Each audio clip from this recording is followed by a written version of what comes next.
Hi friends, അസ്സലാമു അലൈക്കും. നമസ്കാരം. Welcome back to my channel. എല്ലാവർക്കും സുഖമായിരിക്കുമെന്ന് കരുതുന്നു. ഇന്നത്തെ നമ്മുടെ റെസിപ്പി കുടംപുളിയിട്ട് വെച്ച തനി നാടൻ രുചിയിലുള്ള ചെമ്മീൻ കറിയാണ്. അപ്പം നമുക്ക് നോക്കാം ഈ നാടൻ രുചിയിലുള്ള ചെമ്മീൻ കറി എങ്ങനെയാണ് തയ്യാറാക്കിയെടുക്കുന്നതെന്ന്. നമ്മുടെ നാടൻ രുചിയിലുള്ള ഈ ഒരു ചെമ്മീൻ കറി തയ്യാറാക്കിയെടുക്കാൻ വേണ്ടി നമ്മളിവിടെ 3/4 കിലോ വരുന്ന ചെമ്മീനാണ് എടുത്തിട്ടുള്ളത്. ഈ ചെമ്മീൻ മുഴുവനായിട്ടും നമുക്ക് ക്ലീൻ ചെയ്ത് നന്നായിട്ട് കഴുകി വൃത്തിയാക്കി വരാം. അപ്പോൾ ഇതാ നമ്മുടെ ചെമ്മീൻ മുഴുവനായിട്ടും നമ്മൾ നന്നായിട്ട് ക്ലീൻ ചെയ്ത് കഴുകി എടുത്തിട്ടുണ്ട്. ഇനി നമുക്ക് ഈ ചെമ്മീൻ മാറ്റി വെച്ച് ഇതിലേക്കുള്ള അരപ്പ് തയ്യാറാക്കിയെടുക്കാം. അരപ്പ് തയ്യാറാക്കിയെടുക്കാൻ വേണ്ടി നമ്മളിവിടെ 1 മുറി തേങ്ങ ചിരവിയതും 5-6 ചെറിയ ഉള്ളി, 1 പീസ് ഇഞ്ചി ചെറുതായിട്ട് കട്ട് ചെയ്തത്, 1 ടീസ്പൂൺ മുഴുവനായിട്ടുമുള്ള വലിയ ജീരകവും കൂടി എടുത്തിട്ടുണ്ട്. ഇനി നമുക്ക് ഈ ചേരുവകളെല്ലാം കൂടി മിക്സി ജാറിലേക്ക് ഇട്ട് കൊടുക്കാം. അപ്പം നമ്മുടെ തേങ്ങ ചിരവിയതും ഇഞ്ചിയും ചെറിയ ഉള്ളിയും വലിയ ജീരകവും ഒക്കെ മിക്സി ജാറിലേക്ക് ഇട്ട് കൊടുത്തു. ഇനി നമുക്ക് ഇതിലേക്ക് ബാക്കിയുള്ള ചേരുവകൾ ചേർത്ത് കൊടുക്കാം. 1 ടേബിൾ സ്പൂൺ മുഴുവനായിട്ടുമുള്ള മല്ലിപ്പൊടി ചേർത്ത് കൊടുക്കാം. 1 ടേബിൾ സ്പൂൺ മുഴുവനായിട്ടുമുള്ള മുളക് പൊടി ചേർക്കാം.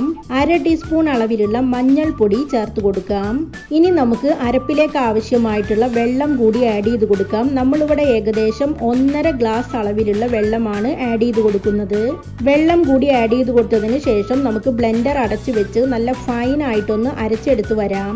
അപ്പം നമ്മുടെ അരപ്പ് ഇവിടെ റെഡിയായി കഴിഞ്ഞു. ഇനി നമുക്ക് കറി എങ്ങനെയാണ് തയ്യാറാക്കിയെടുക്കുന്നതെന്ന് നോക്കാം. അതിനുവേണ്ടി നമുക്ക് ഈ പാനിലേക്ക് നന്നായിട്ട് പഴുത്തിട്ടുള്ള 1 ടൊമാറ്റോ ചെറുതായിട്ട് കട്ട് ചെയ്തതും 3 പച്ചമുളക് കട്ട് ചെയ്തതും കൂടി ഇട്ട് കൊടുക്കാം.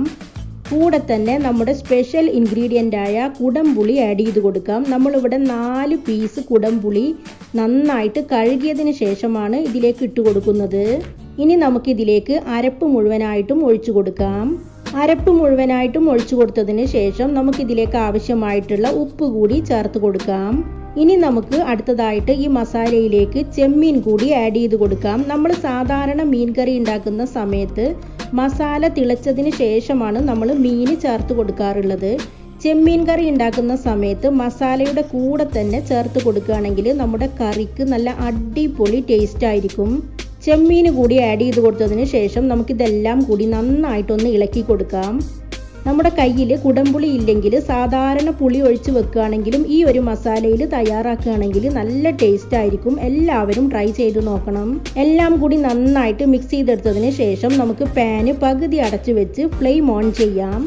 ഇപ്പം നമ്മുടെ കറി കുക്കാകാൻ വേണ്ടി വെച്ചിട്ട് ഏകദേശം 10 മിനിറ്റോളം ആയിട്ടുണ്ട്. 5 മിനിറ്റ് നമ്മൾ അടച്ചു വെച്ചും 5 മിനിറ്റ് തുറന്നു വെച്ചുമാണ് നമ്മൾ ഇത് കുക്ക് ചെയ്തെടുത്തിട്ടുള്ളത്. ഇപ്പം നമ്മുടെ കറി നല്ല കുറുകി വന്നിട്ടുണ്ട്. ഇനി നമുക്കിത് മാറ്റി വെച്ച് ഇതിലേക്ക് ഒരു പണി കൂടി ബാക്കിയുണ്ട്. ഇനി നമുക്ക് മറ്റൊരു പാന് വെച്ച് കൊടുക്കാം. ഇതിലേക്ക് നമുക്ക് 1 ടേബിൾ സ്പൂൺ അളവിലുള്ള വെളിച്ചെണ്ണ ഒഴിച്ചു കൊടുക്കാം. വെളിച്ചെണ്ണ തന്നെ യൂസ് ചെയ്യുക. വെളിച്ചെണ്ണ നന്നായിട്ട് ചൂടായി വരുമ്പോൾ നമുക്കിതിലേക്ക് 1 ടീസ്പൂൺ മുഴുവനായിട്ടുമുള്ള കടുക് ഇട്ട് കൊടുക്കാം. കടുക് പൊട്ടി വന്ന ശേഷം നമുക്കിതിലേക്ക് 1/2 ടീസ്പൂൺ അളവിലുള്ള ഉലുവ കൂടി ചേർത്ത് കൊടുക്കാം. ഇനി നമുക്ക് ഇതിലേക്ക് കുറച്ചധികം തന്നെ കറിവേപ്പില കൂടി ചേർക്കാം. ഇനി നമുക്ക് ഈ മിക്സ് മുഴുവനായിട്ടും കറിയിലേക്ക് ആഡ് ചെയ്ത് കൊടുക്കാം. അപ്പോൾ ഇതാ നമ്മുടെ കുടംപുളി ഇട്ട് വെച്ച നല്ല നാടൻ ചെമ്മീൻ കറി ഇവിടെ തയ്യാറായി കഴിഞ്ഞു. എല്ലാവരും ട്രൈ ചെയ്ത് നോക്കണം. എൻ്റെ വീഡിയോകളും റെസിപ്പികളും നിങ്ങൾക്ക് ഇഷ്ടമാവുന്നുണ്ടെങ്കിൽ സബ്സ്ക്രൈബ് ചെയ്യാൻ മറക്കരുത്. സബ്സ്ക്രൈബ് ചെയ്താൽ മാത്രമേ ഞാനിടുന്ന പുതിയ വീഡിയോകളുടെ നോട്ടിഫിക്കേഷനുകൾ നിങ്ങൾക്ക് അതാത് സമയത്ത് ലഭിക്കുകയുള്ളൂ. ഇൻഷാ അല്ലാ വീണ്ടും പുതിയൊരു വീഡിയോയിലൂടെ കാണാം. Thanks for watching.